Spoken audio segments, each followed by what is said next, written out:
Boa tarde, vamos começar nossa conversa semanal. Já começa a mensagem aqui, muito embora o Inter perdeu ontem, né? Mas a mensagem, principalmente a parte de baixo, né? Pode ser ame o time que você quiser, o clube que você quiser e combata o fascismo, né? Que é a camiseta da Inter antifascista, no caso. E que é a mensagem que começa o dia de hoje da nossa live que vai se chamar No Tempo do Lula, né? No Tempo do Lula, estou vendo agora que tem gremista aqui assistindo também. Pode ser também ame o Grêmio e combata o fascismo, né? Não tem problema algum, né? Não é essa a questão. Por que a live no tempo do Lula, né? Primeiro porque a gurizada hoje puxou essa hashtag, ela chegou a liderar em alguns momentos, não é? E também porque o seguinte, porque a gente precisa retomar esse debate para jogar nesse cenário, nesse atual contexto, né, brasileiro, e por isso que ela vai se chamar No Tempo do Lula. Essa é a conversa de hoje, né? A gente tem que sempre lembrar, né, que o Lula se elegeu presidente depois de 3 eleições que perdeu. Em 1989 perdeu para o Collor, né, o Collor no subproduto da Rede Globo também, né, a construção é, de Salvador da Pátria, do Caçador de Marajás e tudo mais, de um partido chamado PRN, que também se esfacelou muito rapidamente, então tem muito a ver com o atual contexto, tá? Depois ele perdeu a eleição, o Collor é cassado, o Itamar Franco assume a presidência e é criado o Plano Real no governo Itamar, que produz uma estabilidade na economia, né, controla a inflação, e o FHC se cacifa com isso, se elege presidente, né, em primeiro turno. Em 98, o Brizola foi serviço do Lula, tá? E aí todo mundo dizia, não, agora é a vez, né? E acabou acontecendo que o FHC ganhou a eleição no primeiro turno, né? Depois em 2000, e naquela eleição o Ciro Gomes foi candidato, né? O Ciro Gomes ficou em terceiro, né? Foi a FHC em primeiro, Lula em segundo, o Ciro em terceiro. Em 2002, então o Lula se lança candidato pela quarta vez, faz uma aliança com o José de Alencar, um empresário que na época era do PL, depois virou o PL, que hoje é o PL novamente, né? O José de Alencar, então, um empresário, né? Então, uma sinalização para o mercado, né? Num cenário para ganhar as eleições, né? O Lula foi para o segundo turno contra o Serra, né? Em terceiro ficou o Garotinho, em quarto o Ciro, né? E houve outras candidaturas, enfim. O Lula ganha a eleição, né? Vai à reeleição e vai para o segundo turno enfrentar o Alckmin, né? Na verdade foi o Serra, né, que perdeu as eleições para o Lula pelo PSDB. O Lula vai para o segundo turno, né? Em terceiro, se não me falha a memória, ficou, se não me falha a memória, agora não me recordo se foi o Cristóvão Buarque ou a Heloísa Helena, né? Na época a Heloísa Helena do PSOL, hoje a Heloísa Helena está na rede, se não me falha a memória. Aí o Lula se reelege, né, em 2006. Em 2010, produz a candidatura, então, naquele cenário, né, depois do processo do mensalão, que levou o Zé Dirceu à prisão e tudo mais, constrói-se a candidatura da Dilma, ela ganha a eleição no segundo turno, Lula com alta aprovação popular, 87% de aprovação popular, elege a Dilma em 2010, né, começa a ter um fraquejamento da força política em 2013 e 2014, mas na eleição de 2014, mesmo com o acidente que vitimou então o Eduardo Campos e que fez a Marina Silva, que era vice do Eduardo Campos, crescer fortemente, né, no processo eleitoral, né? A Dilma vence as eleições contra o Aécio, mesmo com a Marina declarando apoio ao Aécio, né? Naquele cenário.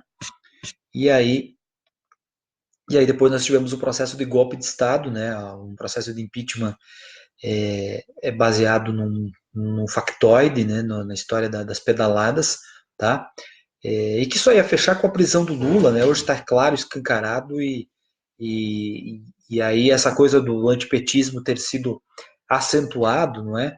A construção do antipetismo, né? A proliferação do antipetismo, ela se materializa então no seguinte, nessa tese do qualquer coisa menos o PT. Mas com o Lula candidato, isso não aconteceria. Tá? Eu isso acompanhei isso sábado, quando estava cortando o cabelo, um sujeito que disse bem assim, não, O Lula foi o melhor presidente para os pobres. Pode até ter roubado, mas foi o melhor presidente para os pobres. Mas o problema é que agora o Bolsonaro não consegue governar porque por causa do Maia, que não deixa passar lá a coisa das armas e tal. Então, na verdade, nós tivemos isso, né? Eleitores, né, de uma ponta que sentiu que do ponto de vista do conhecimento político profundo não o possuem, no sentido mais politizado, esclarecido, de compreensão de classe e tudo mais, mas que sabe que a vida deles melhorou no governo do PT. Por outro lado, né, o discurso, o vácuo do discurso, da antipolítica, do sujeito que é diferente, do sujeito que é novo, que é honesto, não sei o quê, que o Bolsonaro vendeu, buscou votos. Então, o Sérgio Moro foi muito pior que o Bolsonaro no processo, porque ele tirou da disputa o sujeito que podia barrar essa qualquer coisa, que é o governo Bolsonaro. Literalmente um governo qualquer coisa. Tá? E aí, então, é por isso que a gente fala da live de hoje, né, na conversa de hoje, no tempo do Lula. Tá? Porque, assim, é muito clara a diferença, muito escancarada a diferença. Nos governos do presidente Lula, e eu falo por mim, quando comecei a trabalhar, ganhava 67 dólares, né, de salário. E eu até comentava, né, quando o Lula dizia que o salário tinha que chegar a 100 dólares, até falava para o meu pai, por exemplo, acho que o Lula está exagerando com essa história do salário mínimo chegar a 100 dólares. Hoje um salário mínimo, se estivesse 100 dólares, ia ser 420 reais. Então, nos tempos dos governos do PT, no tempo do Lula, você teve uma elevação do poder de compra do salário mínimo. Tá? Isso fez com que as pessoas pobres desse país melhorassem a sua renda. Nem que seja um pouco, mas melhoraram a sua renda. É só você passar pelos bairros e pelas comunidades de interior e tudo mais, e você vê que as casas das pessoas, elas são casas melhores, mais bem pintadas, de tamanhos maiores, com uma garagem, com carros melhores, com móveis melhores, com eletrodomésticos melhores, com computador, com internet, com Sky, a pessoa assina Netflix. Então, assim, a classe proletária, a classe pobre, né, ela sentiu alguns prazeres do consumo. Tá? E por mais que algumas pessoas achem que isso é pouca coisa, ou muitas pessoas, uma espécie de pedantismo da esquerda, de setores da esquerda acadêmica, e que achar que isso não é importante, né? Como sempre o Lula diz, o pobre quer viver bem, né? Essa tese de que o PT comunista quer tornar todo mundo pobre não é verdade. É exatamente o contrário. Você produziu uma nova roupagem de classe média, né? De setores populares que passaram, que foram incluídos pelo consumo, tá? E não foi necessariamente por culpa deles que o Bolsonaro se elegeu presidente, tá? Eu diria que nós temos nos setores teoricamente esclarecidos da sociedade, pessoas com curso superior, com mestrado, com doutorado, né? Pessoas que teoricamente têm um conhecimento político, né? Fazendo exatamente o inverso, né? Usando desta prerrogativa da empregada doméstica ter direito trabalhista, de ter que pagar um salário melhor, de ter que pagar pelo dia de trabalho do sujeito que era sugado, explorado para roçar potreiro, para derrubar lenha, mato, né, árvores no mato, para, enfim, tudo isso era subprofissões com pagamento muito baixo de renda. Para mim está muito mais nesse pessoal que produziu esse ilusionismo que é a candidatura do Bolsonaro. Então, nós começamos por aí. O golpe de 2015 para cá, né, ele tem feito a desigualdade social brasileira aumentar. Nos governos do PT, a desigualdade social foi baixando, o índice de Gini baixou, mesmo que os ricos continuassem muito ricos, porque eles também ganharam muito dinheiro nessa lógica de inclusão pelo consumo. Muito dinheiro. Empresas que aumentaram 20 vezes de tamanho, 30 vezes de tamanho, coisa que é inacreditável do ponto de vista do capitalismo. Estamos falando de capitalismo, não estamos falando de comunismo. Tá? Começa por aí. Primeira diferença: a desigualdade social começa a aumentar. Por quê? Porque começa a se mexer nos direitos trabalhistas, começa a se mexer com a reforma trabalhista, com a terceirização irrestrita do governo Temer, mas que é uma continuidade, o golpe, né, que produziu o Bolsonaro e que vai na reforma da Previdência e que tem a ver com essa questão de não ter mais aumento real do salário mínimo. Você vai produzir um achatamento de renda da classe trabalhadora. Do ponto de vista da geração de emprego e renda, no tempo do Lula, você tinha um processo de geração de emprego e renda, governos Lula e Dilma, que fizeram com que em 2014 o Brasil tinha uma das menores taxas de desemprego do mundo e a menor da série histórica. O Brasil tinha praticamente pleno emprego em 2014, e que foi o ano que nós tivemos aquela molecagem golpista do Aécio, e que está se materializando na eleição da Venezuela, viu?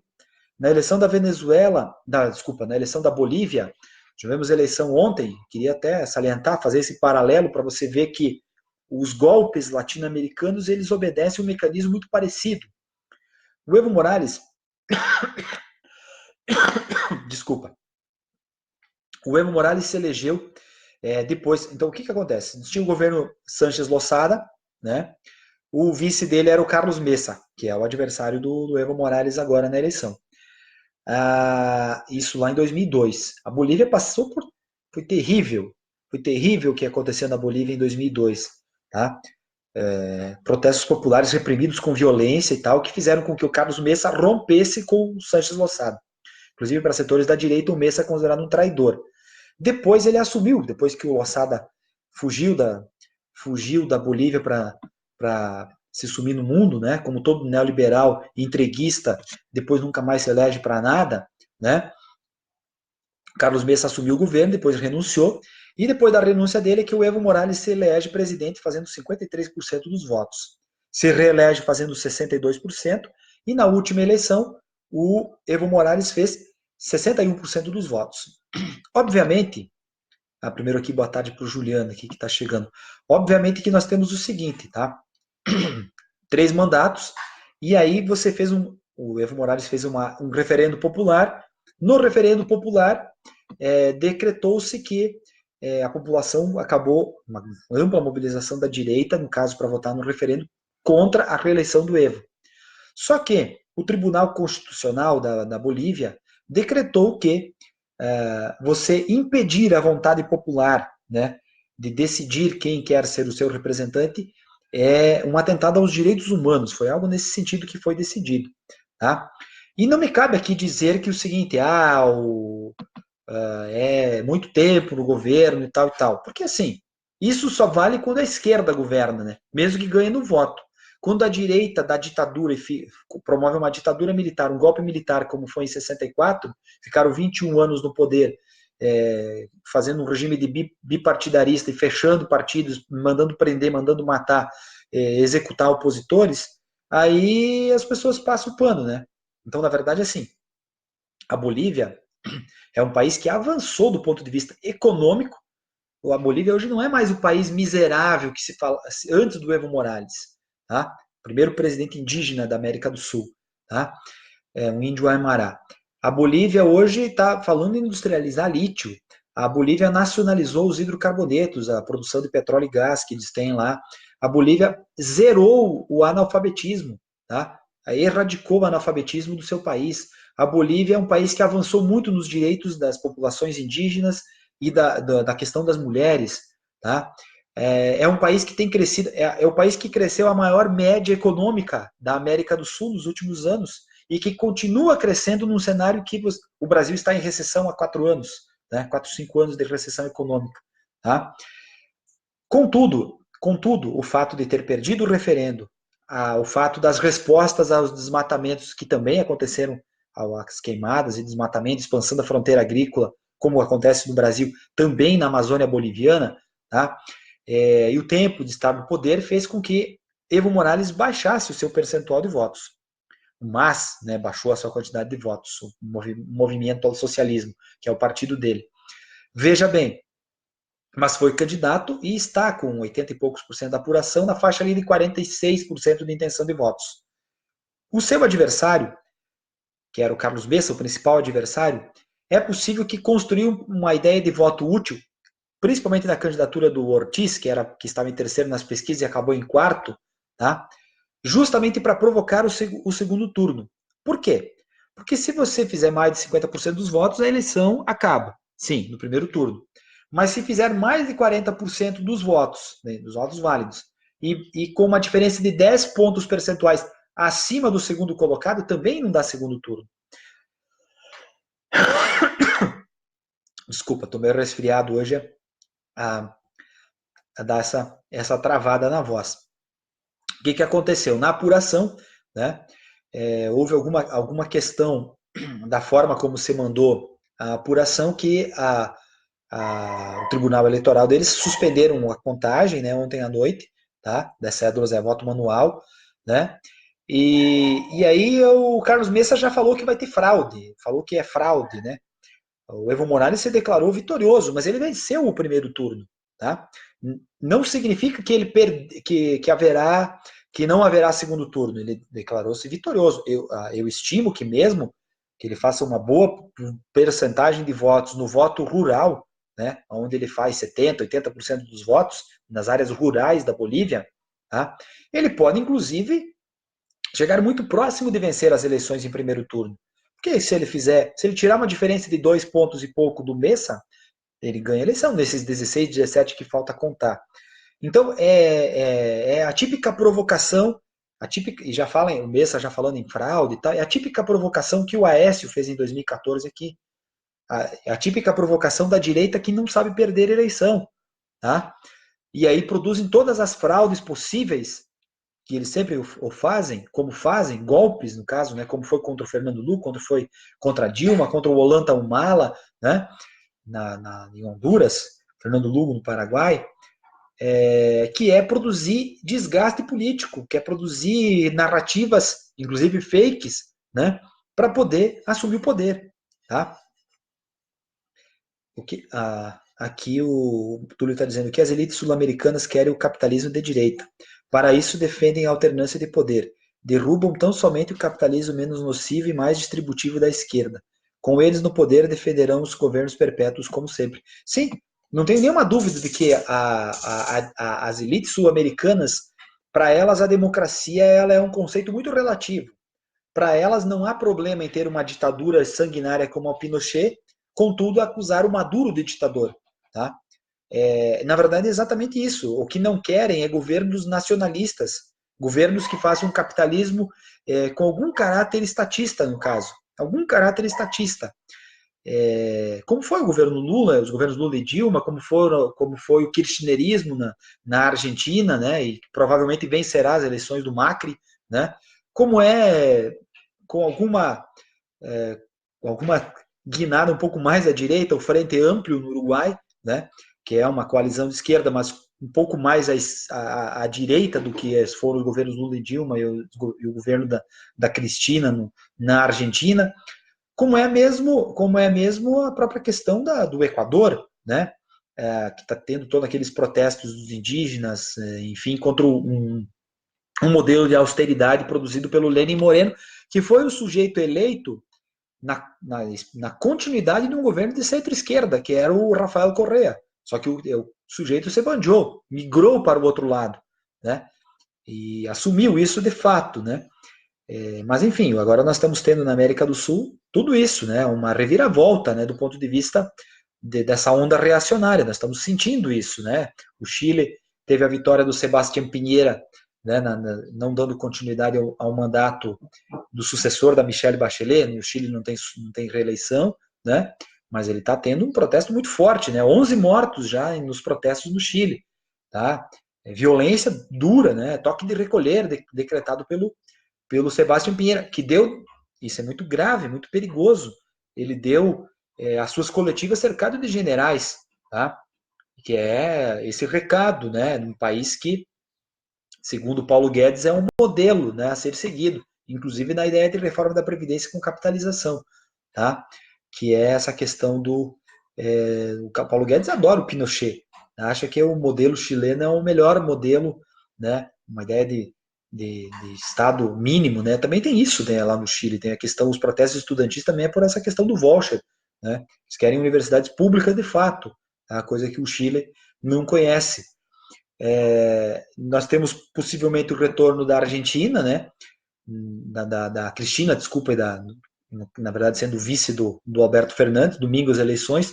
No Uruguai a eleição vai ser muito parelha, na Frente Amplio vai ter dificuldade contra o Lacalle Pou, Mas mesmo a dificuldade do Evo, no caso, eu acho que o Evo, acho que vai ter segundo turno, né? A contagem agora está paralisada por hora, mas tendo o segundo turno ele vencerá as eleições, porque está muito próximo disso, né? Vai faltar 2, 3 pontos para 3 pontos, 4 pontos, vamos dizer, para chegar nos 50%, mas ele não vai precisar fazer isso para ganhar as eleições, porque a tendência não é o segundo colocado fazer todos os votos de todos os outros candidatos. Isso não é algo meio quase que impensável nesse sentido, né? É muito raro disso acontecer num país, né? Porque sempre vai ter o sujeito que votou lá no projeto de Bolsonaro, que tem lá na Bolívia, que fez 8% dos votos, que vai dizer, não, vou votar nulo, porque isso aí são tudo comunista. Vai ter o sujeito que votou no Ortiz, que vai anular o voto, ou que vai votar no próprio Evo Morales, dos partidos pequenos, a mesma coisa. Então, eu acredito que o Evo Morales vencerá as eleições na Bolívia. Mas por que voltamos então a falar de Lula? Porque na verdade nós podemos produzir isso no Brasil também. Que esse obscurantismo bolsonarista passe rápido. Mas para isso, como diz o Túlio, a gente tem que pensar no sentido da democracia. Nós precisamos defender a democracia enquanto valor. Tá? E os governos Lula e Dilma foram republicanos, inclusive demais. Porque, veja bem, quando um procurador-geral da República denuncia o quadrilhão do PT e não tem provas, quando a denúncia contra o Lula, agora o Intercept está mostrando, foi usada como uma maneira da Lava Jato sair das cordas, especialmente o Rodrigo Janot, com aquela questão do assessor dele tendo ido lá dialogar com o Joesley Batista, tá? Nós estamos vendo que o golpe de Estado brasileiro teve a participação direta e central da Lava Jato, da Operação Lava Jato, que é uma operação fora da lei, é uma organização criminosa, tá? O Intercept está mostrando isso de maneira clara, tá? E aí, nos tempos do Lula, você tinha republicanismo, você não usava o ministro da Justiça para perseguir adversários, tá? Porque para mim essa batida na casa do presidente do PSL passa pelo núcleo bolsonarista. Aliás, olha o naipe das pessoas que estão dirigindo o país, gente. O Eduardo Bolsonaro manda uma foto, né? Não, foi o Carlos Bolsonaro que mandou uma foto da de uma porca, no caso, né? Que seria a Peppa Pig, que é a Joyce Hasselmann, que era a líder do governo, do líder do PSL, né? Na Câmara. E a Peppa Pig, desculpa, agora ato falho meu, a Joyce Hasselmann, tá? A Joyce Hasselmann, ela pega e coloca uma foto de um veado, querendo simular uma espécie de homossexualismo do Carlos Bolsonaro, né? Olha o nível, gente. A deputada mais votada da história do Brasil, tá? Que é uma jornalista de qualidade altamente duvidosa, tá? E o filho do presidente. Esse nível de Twitter. É inacreditável. Aí o país pegando fogo, né? Primeiro teve essa questão da Amazônia, agora essa questão que, tchê, acusar a Venezuela, para mim é um governo de ocupação, para mim é um governo que está. O 247 hoje de manhã, o Leonardo Atucho falou um pouco isso, né? Para mim é um governo que está a serviço dos Estados Unidos, é um fantoche para falar bobagem em nome do Trump, acusar a Venezuela de ter lançado óleo o petróleo, no caso em alto mar, no Brasil. É inacreditável isso, né? Porque é só que não conhece geografia nem um pouco, tá? E outra, foi encontrado os tonéis da Shell. E não é isso, né? A tarefa do governo brasileiro teria que ter preocupação, teria que ter força-tarefa lá no Nordeste brasileiro. Tem praias nordestinas que vão sofrer um impacto duríssimo do turismo. Nós agora estamos na média temporada, o mês que vem é alta temporada. Paraísos turísticos que vão ter problema muito sério. Tanto é que a população nordestina botou rede lá na praia de Carneiros, lá em Pernambuco, e ela foi recolher, né? É inacreditável. É inacreditável o que se passa nesse governo e nesse país. Aí o sujeito está lá no Japão lá e foi perguntar: você me conhece? Aí a pessoa lá no templo lá, não conheço. Porque é isso, né? O governante brasileiro hoje, nos tempos do Lula, o Brasil era respeitadíssimo internacionalmente. O Lula, para o Barack Obama, Lula é o cara. O Brasil era centro das discussões no BRICS, no G20. O Brasil era a sétima economia, se preparava para ser a sexta, nós estamos caindo para a oitava posição. O Brasil era um país que tinha respeito dos pobres, tá? Pela relação, pelo carisma, pela empatia do Lula, ir lá pedir desculpa pelos 300 e poucos anos de escravidão para o continente africano, que era um país, era uma liderança que ajudava a se articular com os vizinhos latino-americanos, né? Porque se o Brasil, se a Argentina ganha, se o Paraguai ganha, se o Uruguai ganha, se a Bolívia ganha, é bom para o Brasil. Se a Venezuela ganha, se a Venezuela avança economicamente, também é bom para o Brasil. São nossos parceiros, são nossos vizinhos. Tá? Nós temos que estabelecer essas parcerias, receber bem, não ser xenófobo com os nossos vizinhos imigrantes, porque tem brasileiro que também vai ser imigrante, inclusive nesses países. Tem muito brasileiro trabalhando na Venezuela, tem muito brasileiro trabalhando na Bolívia, tem muito brasileiro trabalhando e morando há 20 anos na Argentina. Você vai lá para Posadas, é virada em brasileira, capital de Misiones. Tá? Você vai para Encarnação, no Paraguai, você vai achar brasileiro. Né? É surreal o que acontece no Brasil. Nos tempos do PT, não se comemorava porque as verbas para a educação foram agora repactuadas em novembro. Tá? Eu quero ver como é que você vai executar, como é que as universidades vão executar em novembro e dezembro o orçamento. Tá? Você dizer, voltamos para o orçamento que estava previsto, que já era um orçamento rebaixado, no caso. Tá? Nos tempos do PT, você valorizava a educação, você fazia ela como centralidade, você expandia a universidade, você criou a UFFS, a Unipampa, a UFT, a Univasf, a Unilab, a Unila, a UFABC, a UFTM, a Universidade Federal do Recôncavo Baiano, do Jequitinhonha e Vale do Mucuri, enfim, dobrou-se o número de campi de universidade, dobrou-se, mais do que dobrou-se, né, o acesso às escolas técnicas federais, como é o caso do IFSC e do IFC na nossa região, e vários campi, né, que foram criados, tá? Do ponto de vista de criação de programas de mestrado, de doutorado, do Ciências Sem Fronteiras, do Brasil Carinhoso, né, quantas creches, quantos municípios, aqui em Chapecó acho que foi mais de 10 creches do Brasil Carinhoso, tá?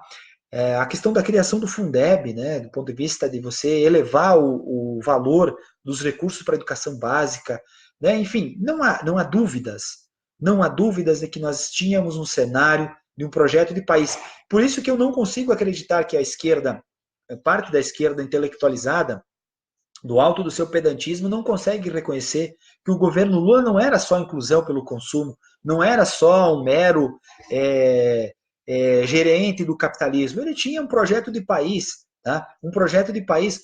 Olha só, vocês podem questionar, para mim, assim, a Operação Lava Jato nunca foi para combater a corrupção, ela foi para destruir a engenharia brasileira. A Odebrecht está com pedido de falência, tá? E eu que não quero defender propina, não quero defender corrupção, mas você sabe o que vai acontecer? As construtoras brasileiras não vão mais gerar emprego. E o capital de engenharia vai ser buscado nos Estados Unidos. Era isso? Na verdade, a Odebrecht estava construindo obras na Nicarágua, estava construindo obras em Cuba, estava construindo obras na Venezuela, em Honduras, tá? Estava construindo obras em Angola, em Moçambique. Tá? Não era só a Odebrecht, Camargo Corrêa, Andrade Gutierrez, enfim, construtoras que têm um know-how do ponto de vista da estrutura brasileira. E assim, me desculpa, mas é lorota essa ideia de que essas pessoas. Bolsonaro preocupado com corrupção, o sujeito que tem a milícia dentro de casa, circulando a família com Queiroz e companhia, que tinha o vizinho da porta envolvido com o assassinato da Marielle. E, aliás, eu quero saber por que a Joyce Hasselman, que hoje vai estar no Roda Viva, por que ela disse que não tem medo da milícia? Eu quero saber qual que é a milícia? A milícia virtual, esses robozinhos do Carlos Bolsonaro, ou é a milícia de fato?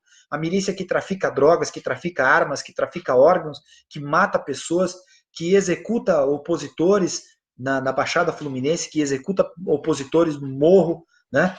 Como é o caso da Marielle Franco, mas essa é só mais uma, tem vários casos de execuções, tá? Que é usar segmentos corruptos da polícia em nome da política. E todas essas pessoas têm ligação com o Bolsonaro. Algum tipo de ligação com o Bolsonaro, com o Flávio Bolsonaro, com o Carlos Bolsonaro, tá? Que trabalharam no mandato, teve a esposa no mandato, teve a filha no mandato. A filha namorou o filho do Bolsonaro, como é o caso do sujeito que, o Rony Lessa, que matou a, a Marielle, né, um dos acusados, né? Então, assim, meus caros, nós temos que refletir sobre isso. E é por isso que eu sempre peço para as pessoas compartilhar esse vídeo, seguir lá no canal, né, fortalecer o canal, porque depois eu coloco no YouTube, né, esse vídeo aqui. Aqui o Net está dizendo boa tarde, tá? Eu quando o Fábio chega, se eu passar algum comentário, tá, a gente foi mal, tá? Mas aparece o comentário aqui na telinha pequena do lado aqui. Pois bem, no tempo do Lula também era mais fácil também na questão para a engenharia, né? O engenheiro hoje está, infelizmente, tendo que trabalhar com aplicativo, tá? É uma profissão que perdeu muito, muito campo, porque a construção civil, nos governos Lula e Dilma, Minha Casa Minha Vida, fez com que bairros inteiros brotassem nas cidades, nas pequenas cidades brasileiras. Eu nem falo de Chapecó, eu falo de Coronel Freitas, que tem loteamentos inteiros aqui do lado, uma cidade de 11, 12 mil habitantes, loteamentos inteiros que foram surgindo. Um trabalhador que vai ter a sua casa, né, uma casa boa, uma casa nova, né? Minha casa, minha dívida, né? Olha só quanto as pessoas subestimam os programas. O fato de ter subsídio para habitação rural é fabuloso, gente, é fabuloso. Eu só gostaria que tivesse acontecido mais em formato de cooperativas, em formato de autogestão dos trabalhadores e tal, porque daí também todo mundo ganha um pouco de dinheiro, né? Infelizmente tem muita gente que ganhou bolhufas de dinheiro na construção civil, né? Que construíram loteamentos inteiros, que construíram muitos prédios, que ganharam grana que nunca ganharam na vida e que foram protagonistas de patrocinar campanhas do PSL, tá? E que ajudaram a disseminar toda essa rede de fake news e companhia, que tomara que a CPMI das fake news descubra, né, da onde partiu, quem pagou, né, e que penalize essas pessoas que mentiram descaradamente para ganhar as eleições, né, e como que foi esse modus operandi de espalhar tanta mentira, tanta bobagem para produzir uma farsa, né, e que é esse governo Bolsonaro, um governo que é uma farsa. Hoje, por exemplo, eu estava vendo a Tereza Campelo, li a entrevista dela, a ex-ministra do Desenvolvimento Social da Dilma, mostrando como que vai ser esse tal de 13º do Bolsa Família. Na verdade, é sobre o sacrifício em cima de 400 mil famílias, que eles vão desligar do programa Bolsa Família. E não é história de fraude e tal. Fraude tem, se achar 20, 30 mil famílias que está produzindo fraude, é muito. Em alguma prefeitura pode ter sido feito. Mas é desligando pessoas do programa Bolsa Família. Por várias razões. Porque o marido trabalha, alguma coisa do gênero assim. É isso que vai ser produzido. Tirar 150, 200 reais das pessoas para daí produzir uma manchete, digamos assim, tá pagando um 13º para menos gente, com o mesmo orçamento. Com o mesmo orçamento. O que isso vai produzir? Vai produzir a volta da miséria, das famílias que são desligadas. A fragilidade do tecido social não permite que você faça esse tipo de movimento deslocado para produzir uma narrativa. Tá? Não permite. Não permite e, assim, nem a boa intenção desse governo tem que ser reconhecida, porque a boa intenção é travestida de más intenções, tá? Como é a questão da privatização, como é a questão do desmonte do Estado Nacional em curso, tá? Já está se vendendo pedaços da Petrobras, já está se preparando o terreno para privatizar, inclusive uma baita matéria do Intercept, né? Paraísos turísticos, né? Entregar para capital estrangeiro, paraísos turísticos, e você sabe que sem um controle de Estado nessas questões, um desregramento ambiental, vem as tragédias. As tragédias ambientais, elas vêm justamente do desregramento, do lucro a qualquer custo, tá? E o lucro a qualquer custo não é bom para todos. É bom para uma pessoa, para duas pessoas, para três pessoas, para quem montou, para quem participa do butim, né? E quem participa do butim está começando a ficar claro, tá? Quem é que ganha dinheiro com a especulação da Bolsa de Valores? Muito pouca gente. Muito pouca gente. Em cima do sacrifício de uma maioria, tá? De uma tendência de aumentar o desemprego no Brasil. E por isso essas tentativas forçadas da precarização de tudo, para que você se vire. com Uber, com Boozer, com outro aplicativo, com 99, com o sujeito que vai lá vender crepioca, tapioca, pamonha, tá? Que é a pejotização de tudo, com a terceirização irrestrita, terceirização de linhas de montagem e com salários rebaixados. É isso que está desenhado para o horizonte.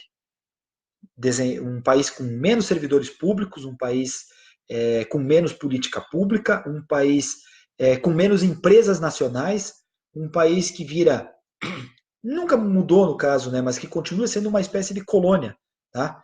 Que não se levante, né? Que o primeiro, os movimentos de que o Brasil se levantou para ser um Estado-nação soberano produziram golpes. Foi assim com o trabalhismo lá atrás, do Vargas, e em menor grau o Juscelino e depois o Jango, né, que tinha uma ideia de nação, de indústria de base e tudo mais.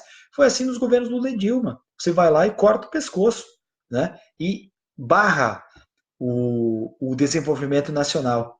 E essa é uma estratégia latino-americana.